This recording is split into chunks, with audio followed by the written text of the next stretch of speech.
estamos con ustedes y ya les decía que teníamos una muy buena entrevista con una distinguida dama, una profesional muy acrisolada, Delia Josefina Ortiz. Ya la vieron siendo precandidata presidencial en el periodo pasado por el Partido Revolucionario Moderno, pero yo no le quiero explotar eso, sino ella tiene una profundidad intelectual, de sensibilidad social, de visión integral de lo que es una sociedad inclusiva, que eso es lo que yo quiero compartir con ella. Por eso yo la he invitado así de sorpresa. Primero, Delia, dámele un briefing, como dicen, de tu perfil. ¿Quién es Delia? Muchísimas gracias, Licho, señor Toro. Bien, mira, Delia, yo digo que soy primero mujer dominicana, soy hija, soy madre y soy abuela. Porque la parte que te estructura como ser humano es lo que tú eres en realidad. Ahora, después viene el nombre. Me llamo Delia Josefina Ortiz y he estudiado en el área del derecho, en la psicología, tengo maestrías en educación, derecho internacional y diplomacia. Estamos también trabajando en el área de la psicología y la sexualidad humana. Y me ha interesado mucho el tema de género, pero no del género porque esté de moda. El tema de género porque las mujeres tenemos una lucha constante por querer lograr la igualdad. Y eso nos hace realmente muchas veces que se note que nosotras queremos ser hombres, y eso no es verdad, porque esa igualdad que buscamos es la igualdad de derechos, no es la igualdad de ser iguales a los hombres. Estamos muy felices de ser diferentes. Como dice Pilar Sordo, que es psicóloga y es escritora chilena, viva la diferencia. Pero queremos respeto en el mismo nivel que lo tiene el hombre y queremos oportunidades en el mismo nivel que lo tiene el hombre. ¿Qué tú le ves a esta gran celebración que hizo las Naciones Unidas, el tema de las hermanas Mirabal? Ese impulso de esas mujeres para lo que la gente dice el cambio revolucionario en la República Dominicana. La muerte de Trujillo provino de esos asesinatos y una serie de cosas en la democracia dominicana provinieron por eso. Así es. Mira, dicen que los pueblos que no conocen su historia pues están predestinados a repetirlas. Nosotros necesitamos que se conozca sobre todo esta historia de las hermanas Mirabal, que un 25 de noviembre, por eso se conmemora, porque no se celebra. Las celebraciones son para hacer cosas que son buenas, pero la conmemoración es para recordar cosas que son dolorosas y que no debemos permitir que se repitan de nuevo. Entonces, el 25 de noviembre se conmemora la muerte de las hermanas Mirabal, que fueron Patria, Minerva y María Teresa, que en la era de Trujillo, que a veces nosotros no revisamos nuestra historia, la mujer era muy maltratada, al grado de que en las universidades a veces ni siquiera se les permitía que estudiaran carreras como derecho o medicina, eran carreras reservadas para hombres. Y una de las hermanas Mirabal estudió derecho y después no la dejaron ejercer, o sea, le dieron el título, pero se le prohibió el ejercicio. Eso también, eso es violencia de género. Pero aparte, en este caso, cuando ellas fueron asesinadas, fueron a visitar a sus maridos, que eran presos políticos, y se le hizo una trama para matarlas, y no solamente murieron ellas, sino que también Rufino Espinosa, que era el chofer, murió en ese proceso. Pero fíjate que lo importante ha sido el empoderamiento de la familia Mirabal, que no ha dejado que el tiempo olvide lo que sucedió. Y yo creo que eso es lo que nosotros tenemos que hacer. Si queremos lograr las cosas, tenemos que mantenernos en el tiempo. Es lo que se llama perseverancia. No podemos permitirnos el lujo del olvido, porque ahí sí realmente no tiene importancia ninguna lucha, porque lo hiciste hoy y ya mañana no lo hace. No podemos cansarnos. Creo que tenemos que agradecerle a la Organización de las Naciones Unidas, a la ONU, que desde el año 1999 declaró el 25 de noviembre como Día Internacional para la Erradicación de la Violencia contra la Mujer, y lo hizo en honor a 3 mujeres dominicanas, y este año se conmemoró en la misma sede de la ONU, donde estuvo presente nuestra ministra Mayra Jiménez y estuvo presente Minú Mirabal, que es una descendiente directa y también política. No pertenece a nuestro partido, pero es una política dominicana. Y yo te he dicho a ti que las clases no se suicidan, los políticos todos son importantes, así como los empresarios de diferentes áreas también son importantes. Correcto. Sí, he visto mucho en la prensa, han destacado mucho los feminicidios en todos estos días. O sea, lo que ha ocurrido durante este año en esa materia. aparentemente han aumentado los feminicidios, aunque ha habido declaraciones de algunos funcionarios del gobierno que dicen que no, que han sido reducidos. Ahora, yo pienso que en el fondo el tema es un tema de educación que debe ir desde la primaria y fundamentalmente en la familia, porque el machismo se crea en la familia y muchas veces las madres inculcan, muchas veces, no siempre, el machismo en los niños. Entonces, ese tema del feminicidio, la educación, ese triángulo, ¿cómo se digiere ese triángulo? Mira, muy interesante, Toro, ese análisis, porque más que una pregunta es un análisis. Sí, nosotros en nuestro país tenemos mucho feminicidio, pero el tema de el abuso y la violencia contra la mujer no es exclusivamente dominicano. A nivel de muchísimos países, en casi todos los países, no hay un país que pueda decir que ha erradicado la violencia contra la mujer. Sin embargo, en nuestro país tenemos unos casos de violencias y abusos sexuales que superan.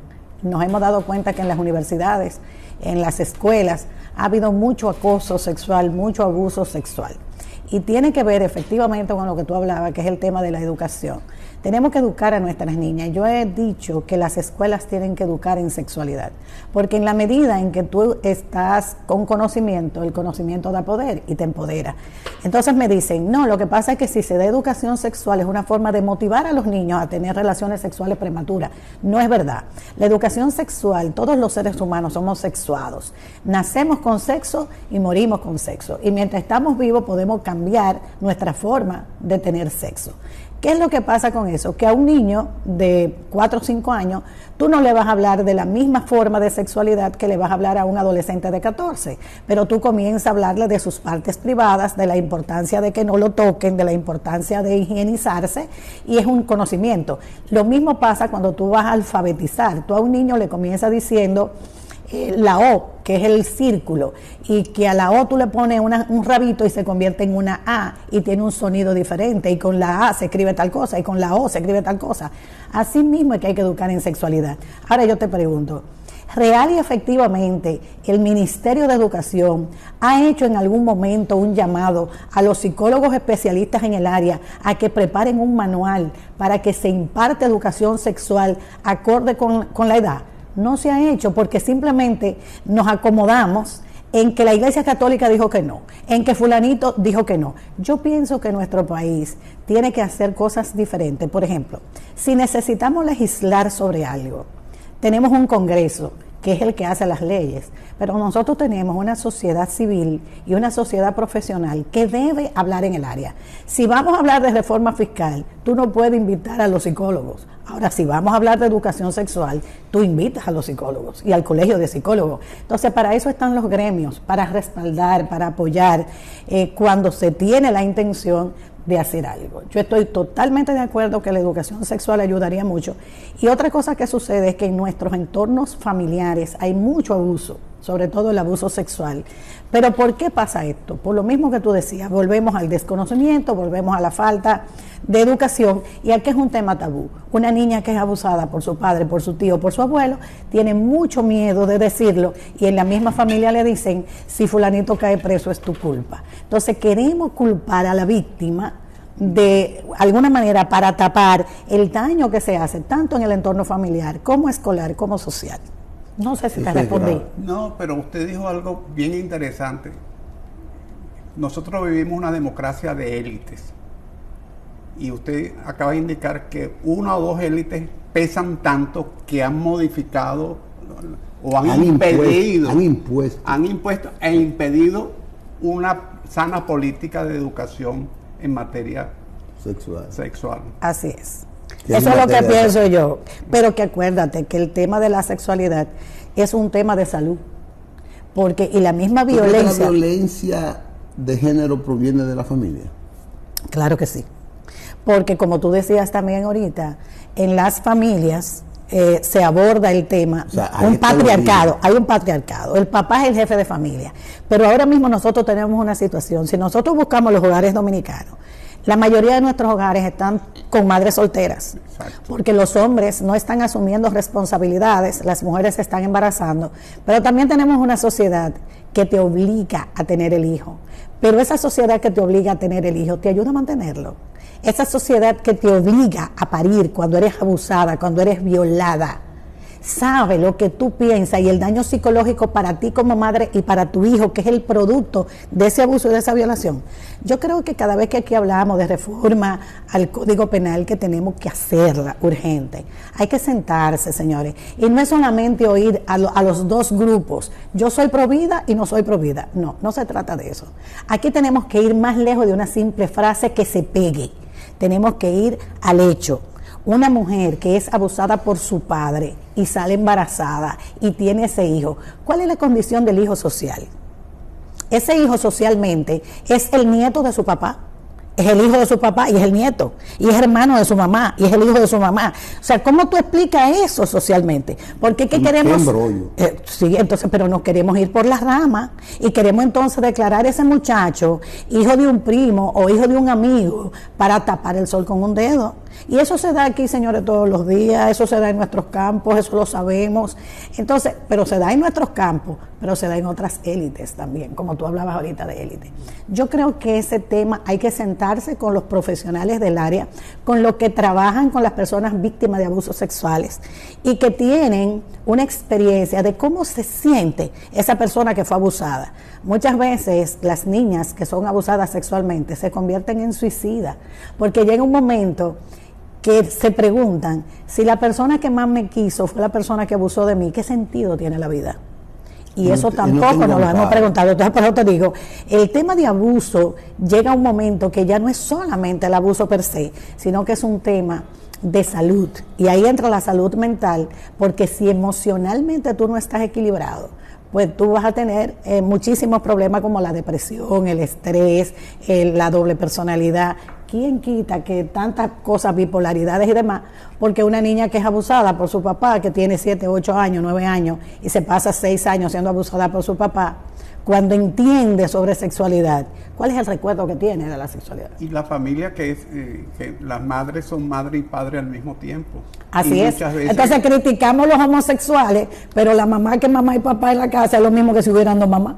O lo mismo que si hubieran dos papás cuando es un papá. Entonces, es que criticamos una cosa sin analizar la otra, porque criticar es fácil. De distintos padres, entonces tienes medios hermanos. Sí, así es. Pero hay mujeres que ese es un negocio, porque hay que decir la verdad. Hay mujeres que tienen un hijo de este, un hijo de aquel, un hijo del otro, tienen 3 hijos, 3 pensiones y viven de eso.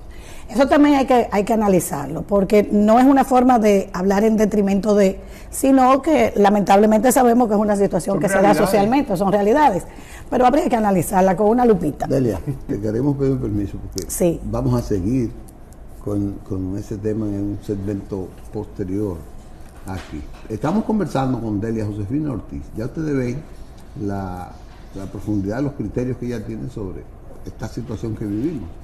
Por eso que queremos profundizar un poco más con ella de algunas áreas de la sociedad que de una manera u otra son parte importante para cambiar o mantener todo este estatus que ella ha planteado.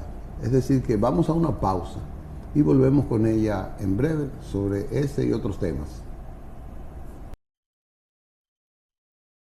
Sobre este tema de la violencia de la mujer con Delia Josefina Ortiz, que ha demostrado en diversas ocasiones, porque ella tiene un trabajo amplio, ya dijo, es abogada, psicóloga, tiene muchas cosas, es profesora universitaria y tiene un background importante. Hablábamos, Delia, de que el origen de la violencia intrafamiliar proviene de la familia.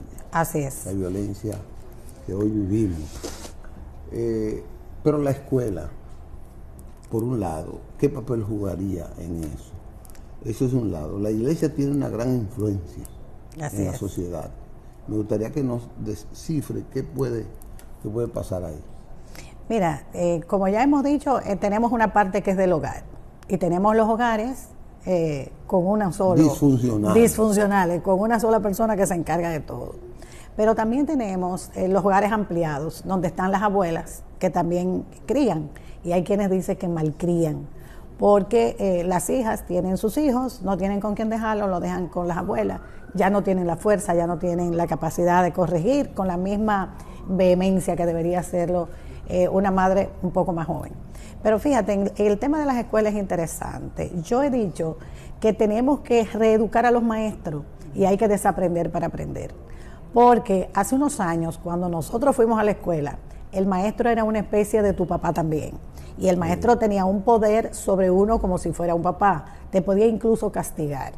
Hoy por hoy, y también ahí tienen que ver algunos temas psicológicos, ya a los muchachos no se les puede llamar la atención, hay un código del menor que tú no le puedes hablar duro, muchas cosas. Pero tenemos que hacer la escuela con los padres también, aquellos famosos padres y amigos de la escuela, que se hacían reuniones con cierta regularidad, por lo menos una al mes, donde el padre estaba enterado de qué iba a aprender su hijo, qué iba a hacer, cómo se estaba comportando, y esos padres se reunían con otros padres, que eran los papás de los otros niños. ¿Y por qué esto es importante? Porque usted como padre tiene que saber quién es el amiguito de su hijo y cómo lo está educando ese otro papá a su hijo. ¿Por qué? Porque nuestros niños, y sobre todo ya cuando comienzan a ser adolescentes, no se llevan de lo que le dice el papá, sino de lo que hace el amiguito. Pero si usted es amigo del papá del amigo de su hijo, usted puede saber y puede hacer, ¿cómo se llama esto? Reuniones conjuntas de educar a sus hijos bajo un mismo parámetro. Pero si yo, por ejemplo, estoy educando a mi hija o a mi hijo y le estoy diciendo que el uso de la tablet o el uso del celular son solamente 30 minutos después de cena, pero usted tiene un hijo que usted no sabe si amanece viendo televisión, usted no sabe qué ve en televisión, usted no tiene control de lo que ve en el teléfono, entonces ya ese otro niño que tiene una información diferente al mío porque no tiene control, exactamente, no tiene control, no tiene límites, va a pasar ese comportamiento, que es lo que se llama conducta en psicología, a mi niño o al niño del otro. Entonces es muy importante, yo creo que hay que retomar la escuela, no solo como escuela, sino como un centro de conocimiento y un centro que va a reforzar lo que tú enseñas en la casa. Pero si en la casa tú no enseñas nada bueno, el niño no tiene tampoco de dónde coger. Yo creo que hay que reeducar a los maestros, educarlos no solo para que den conocimiento, sino para que además enseñen lo que se llaman las habilidades blandas. Hay que trabajar la empatía, hay que trabajar la sinceridad, hay que trabajar el límite, hay que trabajarles a nuestros muchachos el amor por la naturaleza, que tú no destruyas una planta porque sí, que tú cuide el medio ambiente, que sepa que si tú tiraste una basura, eso con el tiempo va a tapar una alcantarilla y que esa alcantarilla cuando llueva va a generar entonces un desbordamiento del agua.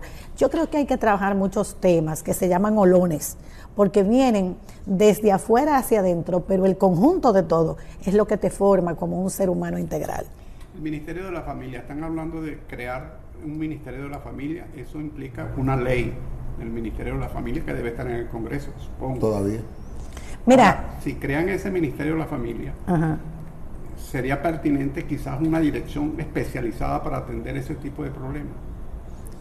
Mira, el presidente ha dicho, y hemos estado de acuerdo, de que aquí hay muchas instituciones que tienen funciones parecidas y están dispersas y hay muchos directores, entonces todos esos directores tienen muchísimos beneficios de vehículos, tienen beneficios de asistentes y al final hacen lo mismo. Yo creo que sí, que hay que reunir cosas. Si se hace ese Ministerio de la Familia, que yo estoy totalmente de acuerdo, eliminaríamos entonces el Ministerio de la Mujer, para que el Ministerio de la Mujer sea un viceministerio del Ministerio de la Familia. Pero debería haber entonces un viceministerio de hombres, porque si nosotros hablamos de que tenemos que tener igualdad y equidad, vamos a hacer uno para los hombres también necesitan ser orientados, los hombres necesitan saber que usted cocine no le quita hombría, el hombre tiene que saber que puede fregar en su casa, limpiar, trapear, porque si usted vive solo, usted no va a dejar que se lo come el sucio. Entonces yo creo que si nos sentamos en eso, tenemos que oír a mucha gente, porque también el problema no está en crear las cosas y hacerlas como le da la gana a fulano. Si lo vamos a crear, si lo vamos a hacer, vamos a escuchar, y vuelvo otra vez, al grupo de profesionales y gente que tiene que ver con el área.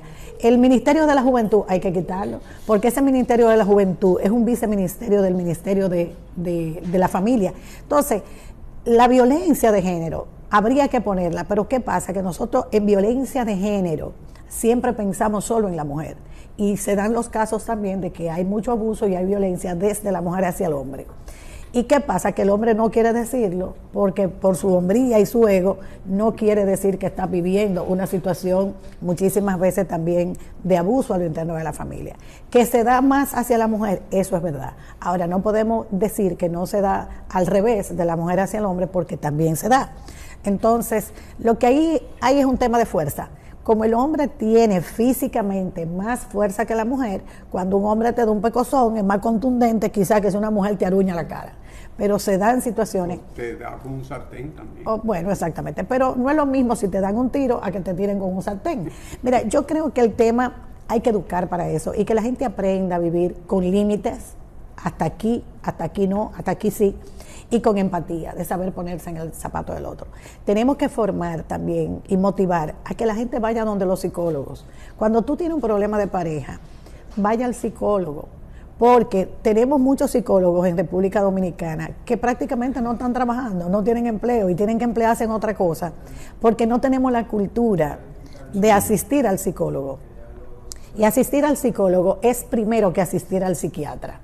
El psiquiatra es cuando ya tú tienes una enfermedad mental y el psicólogo es cuando tú tienes una enfermedad emocional. Si yo me siento triste, si yo me siento solo, si me voy a separar, si estoy viviendo un embarazo no deseado. Para eso está el psicólogo. Algo que te crea ansiedad. Exactamente. No, ya cuando hay ansiedad, que el psicólogo la determina por un test psicológico, debes referirte al psiquiatra porque necesita medicación y la medicación tiene que darle a un médico que es psiquiatra y que el psicólogo en República Dominicana no está autorizado a recetar, pero hay otros países donde sí se le permite. Lo que te hacen es que como psicólogo te ofrecen en las universidades 2 o 3 materias más para saber cuáles medicamentos entonces poder indicarle a la persona. Especulando, porque estamos especulando, ¿verdad? Estamos en filosofía. En vez de un viceministro de la mujer y un viceministro del hombre, ¿no sería mejor un viceministro de la igualdad que conjugue ambos viceministerios? Yo pienso que no, te voy a decir por qué. Porque creo que el Ministerio de la Mujer todavía no ha logrado sus objetivos. Se ha hecho mucho trabajo, se sigue haciendo, pero no se ha conseguido. Y nosotras como mujeres, yo no puedo decirte que nosotros tenemos la igualdad per se en nuestro país. De hecho, te voy a poner un ejemplo. ¿Cuántos ministerios hay en el país y cuántas ministras hay? Creo que se responde solo. Quiero hacer una pregunta en torno a eso. Delia Josefina es política, tiene mucha experiencia y viene de una raíz de luchadores revolucionarios, democráticos, así. Pero yo no quiero que ella me dé una respuesta más o menos partidaria, no quiero. Pero me gustaría ver su opinión sobre qué pasa con la participación de la mujer en la política para poder enfrentar eso. Ahorita ustedes decían que estos temas se habían frisado por la influencia de parte de las élites de la democracia. Pero las élites de la democracia frenan eso, es donde está el poder político, en los congresos, donde está la representación de los partidos. Eso quiere decir que los partidos son las correas de transmisión de la fuerza de esas élites, o los temerosos de eso. Y noto como que no hay ese impulso en los partidos, todos, para vencer esas fuerzas. Las mujeres que luchaban por esa igualdad, las ONG han menguado y todo por el estilo. Ya no hay una Magali Pineda, ya no hay muchas mujeres de ese calibre. ¿Qué dice Josefina? Mira, nos cuesta un poco más. Yo creo que sí, que las mujeres nos cuesta un poco más. Yo quise ponerme como ejemplo y aspirar a la precandidatura interna del partido del PRM. Fue una demostración de que la mujer tiene que salir del discurso y tiene que tomar acción. El empoderamiento no se hace desde afuera, se hace desde adentro. Y como tú hablabas de poder político, ciertamente que los partidos políticos lo que buscan es poder político. Decía Maurice Duverger, francés, que existen solo 2 tipos de poderes, el poder económico y el poder político, y que uno atrae el otro. Vamos a poner el ejemplo. Cuando tú tienes dinero, tú quieres tener poder político. Cuando tú eres político, quieres tener dinero. Y cuando tú tienes poder y tienes dinero, tú eres poderoso. Entonces, las mujeres normalmente estamos por debajo de la línea de la pobreza, en la mayoría de los casos. Porque la mujer, y puedo poner el ejemplo mío, yo me hice profesional a los 22 años, yo era abogado, yo me casé, tuve mis hijas, y mientras yo tuve mis hijas, me dediqué 15 años de mi vida solo a educar mis hijas. Fueron 15 años que no produje dinero. Entonces, eso no se da en el hombre. El hombre siempre está buscando trabajo, siempre está produciendo dinero. El hombre es más productivo, hay más hombres millonarios que mujeres millonarias. Entonces, ya ahí tú comienzas con un poder económico que te da poder, porque por eso se llama poder económico. Entonces, fuera de los partidos políticos, esa es una parte que no podemos obviar. Y dentro de la política, para las mujeres lograr destacar en política, tenemos que ser humilladas, tenemos que pasar muchas cosas diferentes a los hombres, porque no somos vistas. Estamos luchando por eso yo te decía, no podemos eliminar todavía el Ministerio de la Mujer y no lo podemos fusionar, porque todavía no hemos logrado los objetivos propuestos, que es que se nos reconozca con igualdad de derechos, que se nos respete por igual. Y por eso te decía, en nuestro país tenemos el ejemplo. Tenemos 24 ministerios, considerando la Procuraduría General de la República como un ministerio, pero no tenemos 12 ministras. De los 4, 5, 6 viceministerios que hay en todos los ministerios, no hay 3 mujeres viceministras. Entonces, lo que nos están dando es un algo para que nos conformemos, para que no hablemos, para que no diga, para que no exija. Eso no es el discurso de la presidencia. Bueno, es que una cosa es el discurso, pero dime cuál es la realidad. Nómbrame la 12 ministras que tenemos en este país. 12. Dime cuántas 20 viceministras tenemos en este país. Ahora, yo sí te puedo decir a ti los nombres de todos los ministros y te puedo dar los nombres de todos los viceministros. Y de los directores y directoras generales, la mayoría de las mujeres estamos donde se cuida niños y donde hay temas de salud. Parece que nosotras no sabemos de matemática, parece que no sabemos de economía, parece que no sabemos de medio ambiente, parece que no sabemos. Nosotras sabemos de todo. Y eso es lo que yo he querido, empoderar a las mujeres, pero no con un discurso que nada más sean palabritas. Yo he tomado acción, yo estoy en esto. Sí. Entonces, los partidos políticos, en teoría, dirigen ideológicamente un gobierno, ideológicamente un país. Y usted es dirigente de un partido político. El Partido Revolucionario Moderno el próximo año tiene elecciones internas que va a escoger sus directivas, su presidente de partido, secretario general, vicepresidente, etcétera. ¿Qué va a aspirar usted allí? Yo quiero ser vicepresidenta nacional, pero yo entiendo que el partido tiene que revisar su forma de gerenciar el partido, porque Licho lo sabe, que no es un secreto, sino un secreto a voces, que ya no son las bases las que están sin empleo, son los comandos medios. Y si el partido no hace una revisión exhaustiva hacia adentro, si no se mira en un espejo, yo pienso que pudiéramos endosar este gobierno a la oposición. Porque lamentablemente quienes llevan a los gobiernos a ser gobiernos son los que hacen trabajo político desde abajo. Y en una casa, cuando tú estás haciendo una construcción, tú tienes que saber bien dónde pone el piso, esa es la base. Y a veces hay que hollar, dependiendo cuántos niveles tú vas a tener. Y a veces también, si tú construyes sobre una alfombra y te jalan la alfombra, se va abajo la construcción. Tenemos que ser cuidadosos con eso. Dalia, una respuesta ya breve, porque ya tenemos poco tiempo. Una ministra del PRM, joven, dijo que el PRM, ella no avisora a una mujer con cualidades para ser presidenta de la República en el PRM. Yo le contesté que me hicieron esa pregunta y yo pienso que lo primero, ella no es ministra, ella es una directora general. Ella está fuera de contexto, pero porque ella no esté preparada no puede decir que no hay otras mujeres preparadas. Porque en nuestro partido y fuera de nuestro partido, el país tiene muchas mujeres con capacidad para dirigir la nación. Ahí tú tienes, a lo interno del PRM, tú tienes, yo no voy a mencionarme yo, que aspiré, yo voy a mencionarte a Carolina Mejía, secretaria general del partido, alcaldesa de la Primada de América, una mujer con muchísimo talento y con muchísima capacidad. Tú tienes ahí a Faride, brillante Faride, me encanta, pero tú tienes, y te voy a mencionar dos de nosotros para mencionarte una de otros partidos. Tú tienes a Margarita Cedeño de Fernández, puede que no te caiga bien, puede que tú no la quieras, pero es una mujer preparada. Y tú tienes a Moraima del PLD. Entonces, yo pienso que las mujeres lo que tenemos que hacer es no despotricar en contra de nosotras mismas.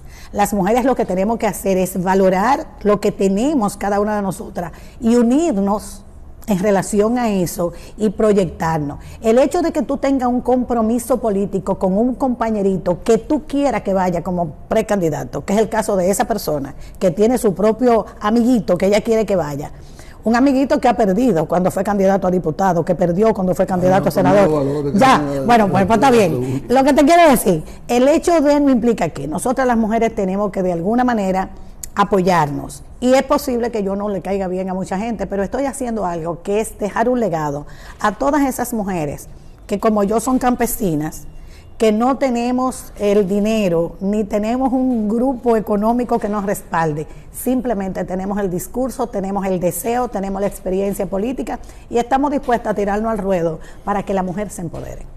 Y eso es, y se está empoderando porque en este proceso electoral pasado yo vi una friolera, una representación buena de las mujeres para diferentes cargos. No, y tienen un discurso que es muy importante. Tienen un discurso definido con ideología. Y muestra hasta aquí.